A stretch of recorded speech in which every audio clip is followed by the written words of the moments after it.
Et bienvenue, c'est Samir, on est sur TPMY. Aujourd'hui, on va parler d'une petite actualité que je n'avais pas regardée, hein. Je précise que je ne regarde pas TPMP, à part si on me transmet s'il y a des éléments intéressants, et c'est le cas. Donc apparemment, le professeur Raoult aurait été invité sur l'émission de TPMP, et il a dû affaire à R. Géraldine Maillet. Voilà, donc vous allez voir, c'est un échange magnifique où il la corrige, il la met en PLS.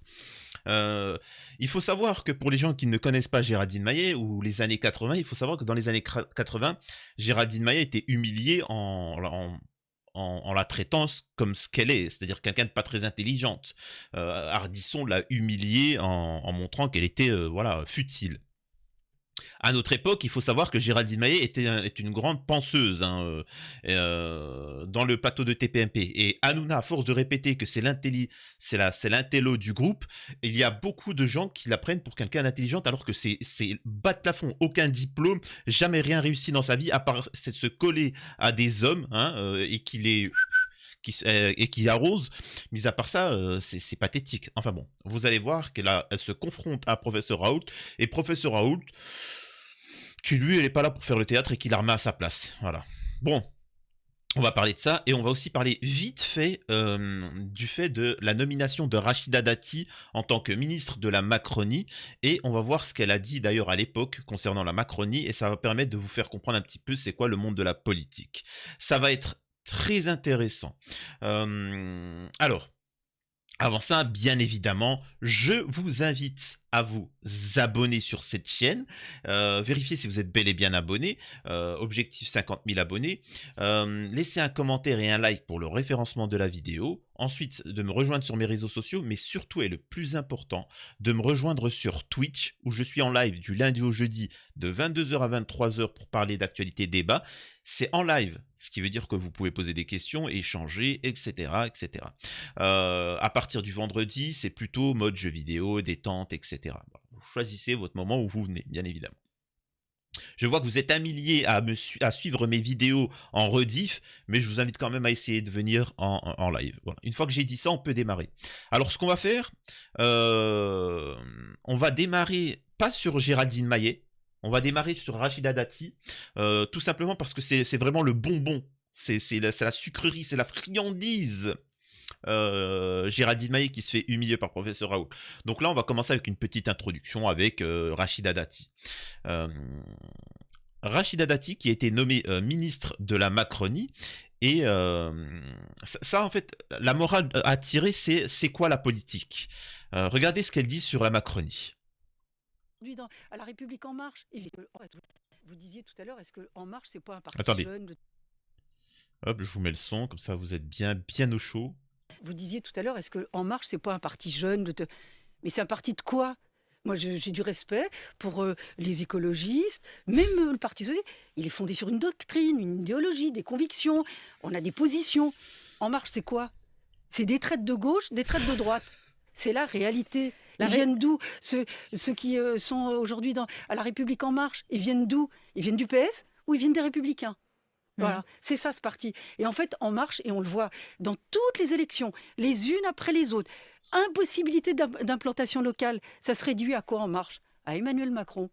Vous disiez tout à l'heure. Donc là, nous avons cette nouvelle ministre, hein, par la Macronie qui vous est... En fait, c'est ça, c'est-à-dire qu'ils n'ont aucune dignité, ils n'ont aucune parole, ils n'ont aucune fierté, ils n'ont rien du tout. Ils peuvent te dire ah, et il faut savoir, alors je sais que ça a choqué beaucoup de monde, il y en a plein qui me disent donne-moi des preuves, donne-moi des preuves, t'as qu'à te renseigner, hein, t'as qu'à te faire tes propres recherches. Par exemple, nous avons l'autre, le ministre là... qui tous les matins pense à Israël, comment il s'appelle? Il a été même en Catalogne, il est partout le mec. Manuel Valls. Manuel Valls, il faut savoir que c'était un grand défenseur de la Palestine, et de manière radicale, hein. Free Palestine, machin, etc. Et il s'est lancé en politique, quand il a vu que ça marchait pas, qu'est-ce qu'il a fait? Ben allez, c'est parti, vive Israël. Ils n'ont aucune dignité, ils s'en foutent totalement. C'est-à-dire ils peuvent prendre des positions, c'est en fonction de ce que ça peut leur rapporter. Les mecs, ils vont se mettre à gauche, ils vont se mettre à droite. S'ils voient qu'il y a des opportunités, c'est... Par exemple, vous allez voir de plus en plus de personnes de confession musulmane, enfin, musulmane, pareil que Souleyman, hein, que Gilles Verdez. Mais ils vont se dire quoi? Au Front National, il n'y a pas beaucoup de Maghrébins, etc. Et c'est sûr que si tu mets un Maghrébin au Rassemblement National ou autre, ça va faire tout de suite... tu sais très bien que tu vas être mis en avant. Donc, c'est la solution de certains de s'y mettre. Tu vois, c'est que du business. Les gars, l'important, ce qu'il faut que vous compreniez, c'est qu'une fois que tu es élu député ou machin, tu as une retraite de 10 000 balles par mois à vie. Quand bien même t'es resté 4 mois en tant que député ou je sais pas quoi. Tu vas être tranquille. Qu'est-ce que tu t'embalèques? Qu'est-ce que tu t'embalèques? Ces gens-là, ils pensent à leur gueule. Ils s'en foutent de l'histoire de la France. Ils s'en foutent. Les mecs, c'est des cosmopolites. Hein, lundi, ils sont à New York. Mardi, ils sont à Tel Aviv. Jeudi, ils sont à Paris. Par exemple, ça n'a rien à voir. Ils n'ont pas ils ont pas d'intérêt de la nation. Tu vois? Enfin bon. Donc merci à Rachida Dati, hein, qui montre bien ce qu'il en est. Donc encore une fois, quand vous me parlez de politique, je vais pas trop tomber sur sur Mélenchon et son parti parce que en attendant, ils me font douter, hein. Ils me font douter, hein, parce que leur positionnement sur la Palestine, respect. Je tire mon chapeau, franchement. Donc respect total. Bref. Donc voilà, c'était juste pour... C'était une petite anecdote. Maintenant, on va écouter le professeur Raoult qui corrige Géraldine Maillet.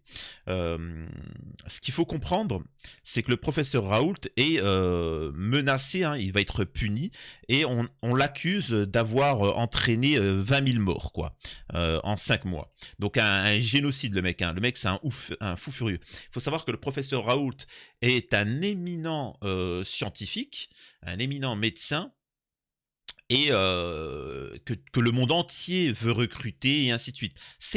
En France, il y a un problème avec la réussite, il y a un problème avec ceux qui ont du talent. Tu vois, les médiocres ne supportent pas. Là, c'est un problème de la démocratie. La démocratie, c'est pas forcément quelque chose de bien, attention. Hein.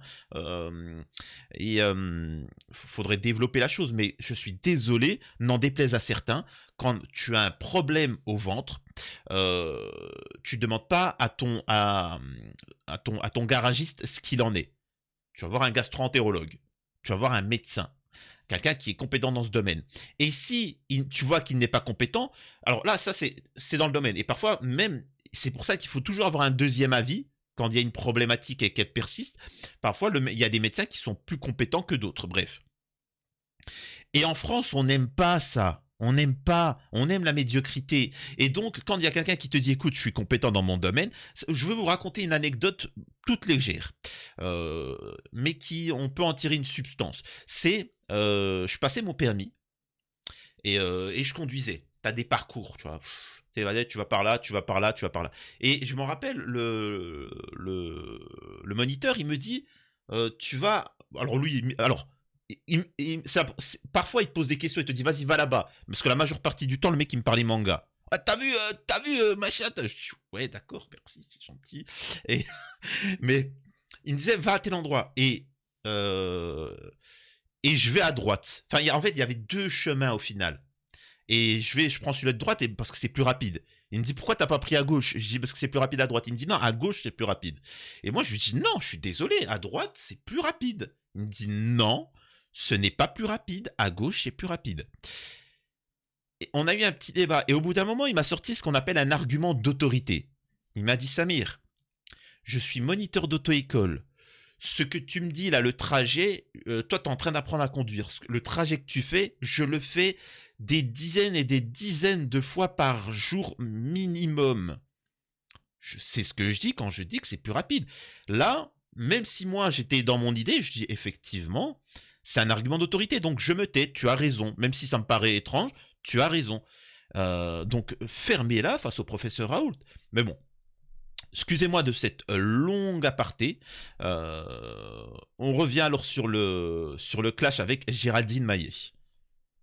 Je vous dis, tout ce que je dis... Vous connaissez des grands médecins, professeur. Non, mais ce que vous connaissez, je mens. Alors, attendez. Et d'abord, je vais vous montrer un petit truc. Je peux vous dire, 90% des médecins... Alors, il y a le passage qui est intéressant, mais là, c'est pas le passage qui est intéressant, c'est pour ça que je vais couper le son, mais je vous demande de regarder le visage de Géraldine Maillet quelques secondes. Et c'est là où tu vois le vice L'ignorance, la bêtise. Regardez. Je coupe le son, mais regardez son visage hypocrite.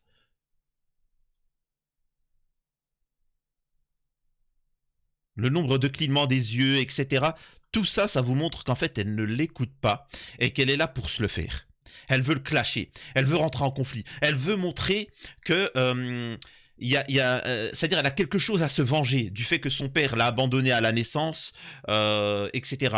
Elle veut se prendre une revanche sur les hommes, tu vois, malgré qu'elle soit dépendante et en fait elle est en tant que pervers narcissique aussi, elle recherche l'autorité. Elle recherche cette autorité du père qu'elle n'a jamais eu parce qu'il s'est cassé, parce qu'il en avait marre d'elle. Donc en fait c'est tout ça qui est combiné en elle, tu vois. Bref, voilà, je vous fais écouter et c'est juste magistral. Vous connaissez, je m'en fous. C'est grand médecin, ça veut rien dire. Moi, je fais 1m85, je suis un grand médecin. Et qu'est-ce que c'est ces conneries? Sauf que vous avez échoué sur le Covid et je comprends que ce soit très très dur pour vous d'avaler ça, alors que vous êtes un professeur brillantissime, connu dans le monde. Arrêtez de dire des bêtises et laissez-moi... sur le Covid. Et là, ça, c'est aussi la stratégie des pleutres, hein, comme Géraldine Maillet, c'est qu'elle l'attaque. Oui, vous êtes une merde, vous avez mal fait ci, ça, ça. Bon, après, vous êtes un éminent scientifique. Et... Non, ça marche pas, tu viens de m'insulter, tu vois. C'est comme certains, par exemple, en live. Vous savez, t'as des gens qui viennent en live, ils te font 2-3 compliments et puis ils t'insultent. Allez, casse-toi, tu dégages, t'es banni. Je te dis un compliment. Non, non, non, non, non, non. Tu me la fais pas à moi. Tu vas rester carré, moi, je vais te montrer. Et Géraldine Maillet, c'est sa technique. Oui, nanani, nanana. Non, ferme-la. Ferme-la. On écoute la suite. En fait, c'est un bide intersidéral sur le Covid et c'est impossible pour vous de l'accepter. Vous avez réussi tout, mais vous faites du théâtre, là, madame. Moi, je suis pas actrice, je suis chroniqueuse. Non, mais vous faites, là, mais c'est du théâtre. Mais très bien. Moi, je fais pas de théâtre. J'essaie de vous expliquer. Alors pourquoi vous n'acceptez pas de répondre avec à des confrères médecins? Parce que c'est facile, moi, de me démonter. Je suis une chroniqueuse, je suis pas médecin. Pourquoi vous n'acceptez pas de parler à des médecins qui sont pas d'accord avec vous? Respire, Géraldine, respire, c'est bon, ne t'inquiète pas. Vous voyez comment c'est... Et c'est pour ça que les gens ont apprécié les interviews que j'ai menées avec tous ceux que j'ai reçus, moi sur Twitch. C'est que je laisse les gens s'exprimer. Là, tu vois qu'elle est là, tu sens qu'elle a quelque chose en elle. Tu sens que c'est depuis la jeunesse. Elle a un problème, tu vois. À vos détracteurs, mais attendez, sur des plateaux télé, vous n'acceptez pas. Tout ce que je fais... Pourquoi vous n'acceptez pas? Attendez, laissez parler le professeur. Parce que vous faites, dans les gens qui sont chez vous, ils ont peut-être tous le même niveau que vous. Moi, c'est bien possible. Donc vous pouvez... C'est quoi mon niveau? J'en sais rien, mais vous pouvez parler entre vous. Vous dites ça avec un peu de mépris, comme si j'étais une débile. Non, mais moi, vous savez... Et là, oui, j'ai envie de te dire oui, c'est dommage, professeur Raoult. Alors je vous jure que je découvre en même temps que vous, hein. J'ai vu de quoi ça allait parler, mais je découvre en même temps que vous. Mais oui, effectivement, tu vois. Souvent d'ailleurs, quand quelqu'un utilise cet argument, c'est du sophisme, c'est de l'art oratoire, etc. Il y a oui, je suis idiot, c'est ça, voilà, oui, je suis idiot. Quand quelqu'un il te dit ça, c'est pour montrer que son propos, il n'est pas idiot. Mais justement, il faut rebondir sur ce qu'il dit. Quand quelqu'un vous dit « Oui, d'accord, je suis débile. Oui, je suis idiot. » Eh bien, il faut dire « Oui. Oui, je te confirme, je suis d'accord avec toi-même. Je trouve que tu es idiot. » Et là, tu le casses encore plus, tu le fous. Là, il aurait dû dire ça à Géraldine Maillet. Et là, je peux te dire qu'elle aurait été démontée en 4. Hein. Ah ouais. Mais oui, effectivement, je suis désolé, les gens ne se valent pas. Ça me rappelle une anecdote d'une connaissance. Sa mère avait des problèmes au cerveau, à la tête, etc. Elle a été voir beaucoup de neurologues. Rien. Et ensuite, il y a un nouveau, d'origine maghrébine, au passage, qui l'a ausculté. Il est venu, il a regardé. Il a dit hop, là, derrière, un IRM, juste derrière là, je ne sais plus c'était quoi là, le truc. Bingo. Il y avait un petit souci à ce niveau-là, etc. Je ne sais plus c'est quoi, hein, il m'a raconté un peu vaguement. Et en une séance, l'IRM, il a trouvé ce que c'était, ça a été opéré, etc. Machin. Tout ça pour vous dire qu'il y a des gens compétents dans leur domaine et d'autres moins compétents. C'est tout. Les médecins ne se valent pas. Hein. Je sais pas si vous connaissez, vous, ce genre de médecins qui sont là. Allez, Doliprane, anxiolytique. Ouais, j'ai mal à la jambe, anxiolytique. J'ai mal à l'œil, anxiolytique. Je suis en train de me vider de mon sang, anxiolytique. C'est le stress. J'ai le droit de comprendre aussi. Ça fait 20 ans que je suis le microbiologiste le plus cité au monde. Dans les débiles comme moi, il y en a qui achètent votre livre, donc vous ne devriez pas les mépriser. Hein. Non, je ne vous méprise pas, je vous dis simplement que vous comparez des gens qui ne sont pas comparables. Ça fait depuis j'ai été dans l'éditorial board de tous les journaux de maladies infectieuses du monde. Et de savoir lire. Je suis le plus cité depuis 20 ans de tous les microbiologistes du monde. J'ai tout de suite dit ça. Et que donc, quand vous avez un pharmacocinéticien qui découvre la maladie infectieuse et qui n'a jamais soigné un malade et qui veut me donner une leçon, je ne lui parle pas. Voilà, exactement. C'est ça, tu vois. Mais tu parles pas, tu veux quoi? T'as pas de débat. Mais vraiment. Et ça, il y en a plein. Et ça, c'est juste magique. Hein. Et d'ailleurs, je remercie mon modérateur, un de mes modérateurs sur Twitch. À un moment, quand des gens clashent, etc., il m'avait dit, Samir, mais qu'est-ce que tu t'emballais? Regarde ce truc de professeur Raoult. Et le professeur Raoult, il dit, je parle pas avec les fous. Et depuis, quand il y a des gens qui viennent, bonjour, ou parfois qui viennent sur Twitch, je suis pas, ils viennent, ils font leur crise, comme si j'étais leur père ou leur mère. Eh, casse-toi, qu'est-ce que je m'en fous, moi? J'étais qui? Moi, j'ai que ça à foutre de perdre mon temps. Je suis là pour kiffer, rigoler, échanger, avancer. Casse-toi, si t'as un problème. Voilà, c'est... Mais bon. C'est juste magistral. Là, vraiment, c'est une leçon de vie. Il faut savoir que cet échange entre quelqu'un de compétent, diplômé, qui sauve des vies, face à quelqu'un qui est complètement frustré par la vieillesse parce qu'elle sait très bien que le seul avantage qu'elle a eu dans sa vie et qu'elle a réussi à survivre, c'est son corps. Donc, et encore que... Hein, bon, après, il y a des goûts pour tout le monde, hein, j'ai envie de te dire. Mais voilà, il la remet à sa place. Mais une leçon, je ne lui parle pas. Voilà, exactement. C'est pas compliqué. Mais pourquoi vous ne parlez pas aux gens qui... Bah, pourquoi? À qui? Mais qui? Je vais parler à un néphrologue raté, je vais parler à quoi? À qui je vais parler? En fait, vous avez... Non, mais enfin, vous avez vu qui vous entendez, mais qui vous invitez? Mais vous n'avez pas honte. Bah oui. Enfin, vous invitez des gens. Mais il faut inviter qui pour être digne du professeur Raoult, alors, le professeur comme médecin? Raoult. Ah ben non. Qui est là, Votre reflet, en fait, dans un miroir, il faut inviter qui, en fait? Non, mais moi, ce que Et là, alors je recoupe. Rappelez-vous ce que je vous disais auparavant. Alors, l'émission TPMP est à boycotter et justement, vous continuez de le faire et c'est juste magnifique. Et il faut continuer, il ne faut pas lâcher. Mais au-delà de ça, j'avais expliqué que dans la télé, les émissions de télé, il ne s'agit pas de dire il faut avoir un discours de gauche ou de droite ou pro. Non, et je vous l'ai toujours dit dans cette chaîne-là, je suis pas là, moi. Il y en a plein qui me disent on n'arrive pas à te situer politiquement. Parce que déjà, de 1, je t'emmerde. De 2, parce que je suis pas là pour vous endoctriner. Moi, je vous montre l'actualité, je vous montre en quoi c'est fake, je vous montre mon point de vue, et je vous dis que votre point de vue, que tu sois de gauche, de droite, musulman, athée, peu importe ce qu'il en est, c'est du fake, on ne te laisse pas t'exprimer en définitif. Donc en fait, tu vois, t'envoies des lettres de machin, mais tes lettres, ils les mettent tout de suite à la poubelle sans les lire. C'est ça que je suis en train de te dire. Après, et ce que dit professeur Raoult, c'est juste ça. C'est juste ça. Il veut parler avec des gens compétents. Si tu veux parler d'un sujet, par exemple, si tu veux parler du génocide qui se passe en Palestine, fais venir des gens compétents. Ne fais pas venir Maïva Guénam, tu vois. Vos types de débats, d'ailleurs, je regrette de me retrouver dans ce type de débat parce que je ne parle pas avec les gens comme vous d'habitude. Oui. Je ne le fais pas. J'avais bien compris. Hein. Je ne parle pas dans les bistrots non plus, vous voyez. Voilà. Donc, je vous vais parler à Cyril alors parce que... Voilà, là, alors je vous explique ce qui est en train de se passer. Regardez la tête de Hanouna. Alors Hanouna, je ne sais pas, normalement il est compétent dans ce domaine. Il faut savoir qu'il est compétent. Là, il est content.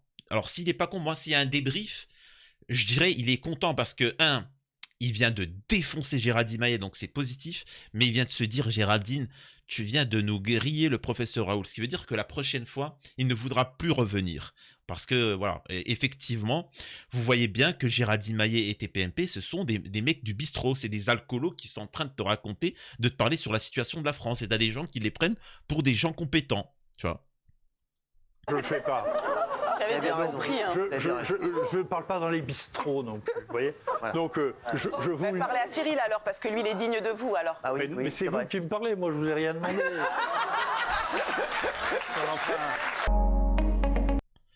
C'est ça, voilà. Voilà ce qu'il en est de quelqu'un de compétent. Et en plus, elle se victimise. Ouais, ben vas-y, parler parler à mon maître, à mon chef d'autorité. Il dit, mais c'est toi qui m'as interpellé. C'est toi qui m'as coupé la parole. Pourquoi tu vas à droite à gauche? C'est-à-dire qu'elle a voulu jouer à un jeu, elle a perdu, elle s'est fait humilier, plier en quatre, et maintenant elle vient se plaindre. Et elle a deux doigts.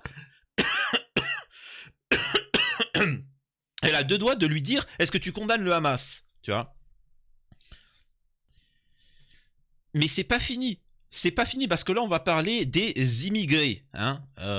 Vous allez voir, ça va être intéressant. Mais encore une fois, comment il s'appelle? Professeur Raoult, il n'est pas là pour des gamineries. Regardez ce passage. Je pense que vous allez pouvoir comprendre ce que je vous dis. J'ai essayé, je vais m'y envoyer, je vous promets. C'est pas sûr, parce que je suis pas vraiment au niveau, contrairement à Myriam qui comprend tout, bien sûr. Non mais vous vous disputerez après, c'est votre problème.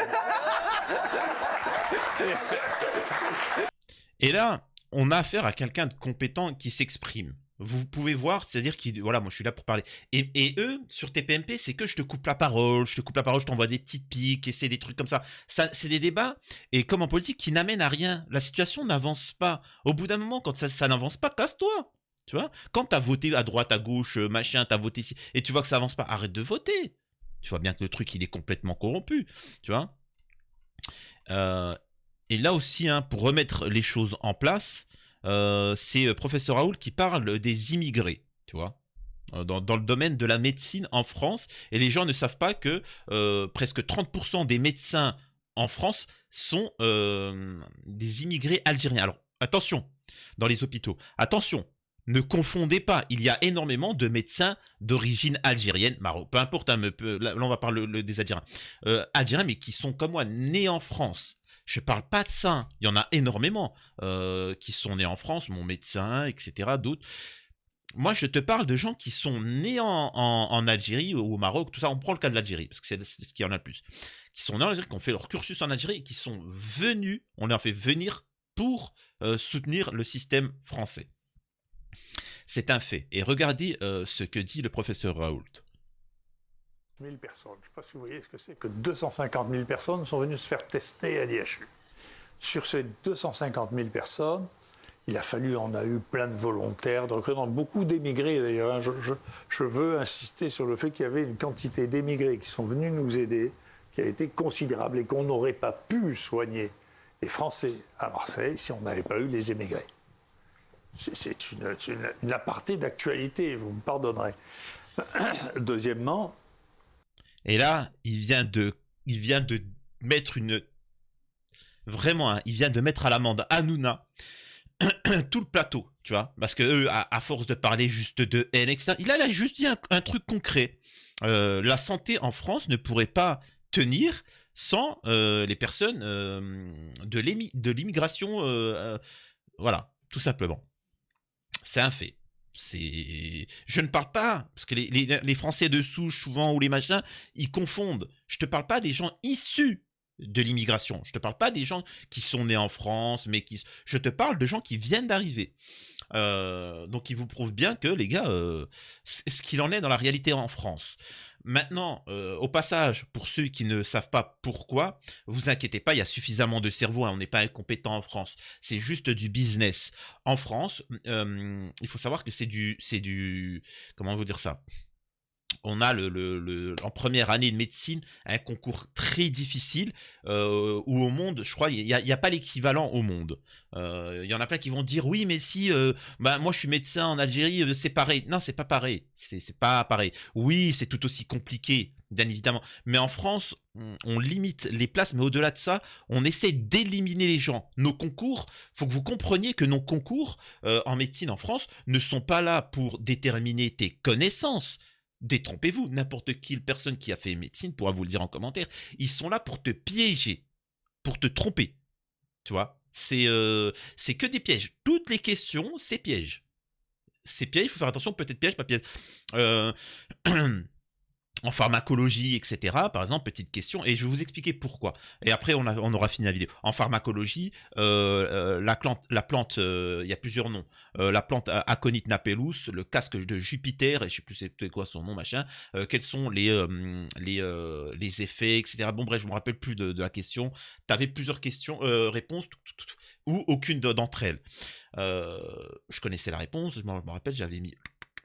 Et en fait, c'était aucune d'entre elles. Pourtant, c'était la bonne réponse. Mais non. Pourquoi? Parce que dans l'énoncé, dans l'énoncé, t'as le nom latin, t'as le nom commun, t'as le nom je sais plus quoi. Et en fait, Aconit Napelou. Il n'y avait pas le S à Napelus. Aconit Napelus, ça c'est écrit Aconit Napelou, casque de Jupiter, blablabla. Et il fallait dire non, en fait, vu il manquait le S. Sauf que toi, déjà de 1, t'es en plein concours, tu te dis non, c'est pas ça, ou peut-être qu'il y a eu une faute d'impression, machin. Et voilà ce que c'est le concours. Et c'est que des questions comme ça. Tout le temps, tout le concours. Et en fait, pourquoi il faut ça en France? L'argent. L'argent. Si tu vis dans un désert médical en France, toi qui me regardes, sache que c'est juste une question de pognon.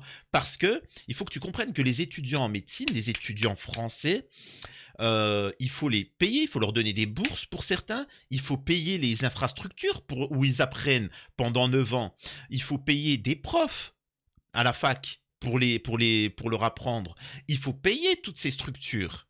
Est-ce que tu comprends? Il faut payer le chauffage. Chaque année, il faut payer le chauffage. T'as compris? Pendant une dizaine d'années, sur tous ces élèves. Eh bien, ils ont trouvé quelque chose de mieux. C'est de faire venir des étrangers qui parlent français. Par exemple, des Algériens. En fait, l'État français se dit, pourquoi j'irais mettre autant d'argent pour payer sur un médecin français pendant 9 ans, etc. Alors que, à côté, j'ai quelqu'un qui parle français, il est tout aussi compétent. Donc, c'est ce qu'ils font venir. Et en France... ils mettent un concours très difficile et voilà. C'est pour ça qu'on a de plus en plus de médecins étrangers et non pas français. C'est ça la problématique, tu vois. Donc, merci à cette immigration médicale qui permet de, à l'heure actuelle, sauver le système de soins français, mais il faut comprendre que ça part déjà d'une problématique. Ces médecins devraient rester dans leur pays pour développer leur pays, et en France, on devrait avoir nos propres médecins. Donc, vous voyez, comme quoi, c'est comme l'immigration pour les métiers en tension, comme on dit, les métiers que personne veut faire. Ben, je suis désolé de vous dire ça, c'est pas ça la solution. La solution, c'est d'augmenter le prix du travail, comme ça on peut vivre dignement, et vous inquiétez pas que les Français ils vont faire ces métiers-là. On n'aura pas besoin de faire venir des gens qui crèvent la dalle dans un autre pays. Enfin, vous voyez la problématique, c'est pas le problème du mec qui crève la dalle et qui veut venir travailler, c'est pas le problème du Français qui veut pas travailler parce qu'il se dit attends, je vais pas travailler pour ça, je pourrais même pas payer mon loyer. Est-ce que vous comprenez la problématique? Mais en tout cas, bravo au professeur Raoul qui a recadré cette vulgaire Chiraltine. Donc voilà. C'est tout. C'est tout bon. J'espère que ça vous a plu cette petite vidéo. N'hésitez pas à partager, liker, commenter et surtout me rejoindre sur Twitch. Au fait, au passage, vous pouvez me faire un don sur Twitch avec... donc vous avez le lien en dessous. Hein, vous avez le lien de la chaîne Twitch. Mais en dessous, vous avez un lien pour me faire un petit don. À la prochaine.